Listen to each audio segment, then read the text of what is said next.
آج کی خاص خبر: ایران اسرائیل جنگ کے شعلے مزید علاقوں تک پہنچے۔ اسرائیل اور امریکہ کی جانب سے ایران کے خلاف جاری فوجی حملوں اور ایران کے جوابی حملوں کا آج چوتھا دن ہے۔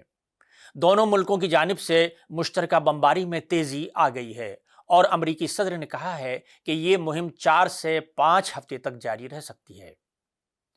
پورا خطہ جنگ جیسی صورتحال سے دوچار ہے۔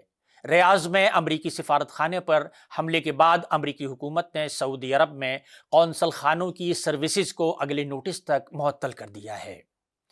امریکی سفارت خانہ آج بھی بند ہے۔ تمام معمولات اور ہنگامی امریکی شہری خدمات کی تقرریاں منسوخ کر دی گئی ہیں۔ جدہ، ریاض اور زہران کے لیے جگہ جگہ پناہ گاہوں کے احکامات برقرار ہیں۔ ایک سرکاری بیان کے مطابق کہا گیا ہے کہ سعودی عرب میں مقیم امریکی شہریوں کو بھی وہاں پناہ لینے کا مشورہ دیا گیا ہے۔ کویت میں امریکی سفارت خانے نے کہا ہے کہ اسے اگلی اطلاع تک بند کر دیا گیا ہے۔ اسرائیلی فوج کے ترجمان کے مطابق اسرائیلی فضائیہ ایران کے فضائی دفاعی نظام کو نشانہ بنانے کے لیے متعدد کارروائیاں کر رہی ہے، جس میں ایرانی فوجی صلاحیتوں کو تباہ کیا جا رہا ہے۔